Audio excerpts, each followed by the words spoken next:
I'll make this video quite short. So someone recently commented to me and said whatever they do on the pole they get lines, smudges, smears. Well, we're working in 35-degree heat. We've got some really sticky tinted dirty windows here, and I'm going to clean this pane here after I've just wetted it up and added the soap directly to the washer.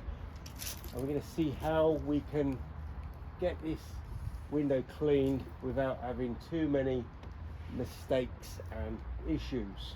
Right, so let's soak it all up. When I flip this pad over, I bring the pole backwards, and that eliminates any risk of splashing the frames, which could drip onto the glass, or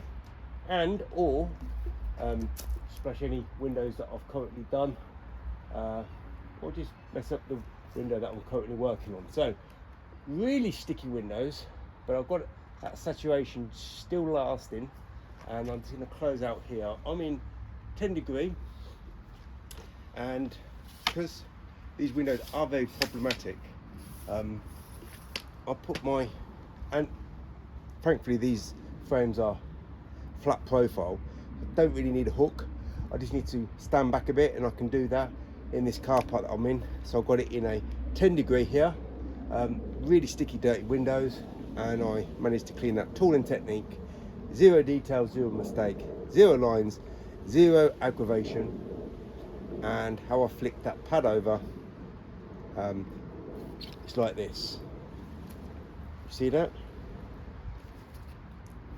I'm bringing the pole backwards, and when I bring the pole backwards, it flips over, and it's much less chance of flicking it. If I'm flicking it like this, or I'm stabbing it like this, now I'm just going to make mess everywhere. Literally, when I say don't work like everybody else, it is the best formula. Don't work like everybody else. Bring the pole back, much more controlled.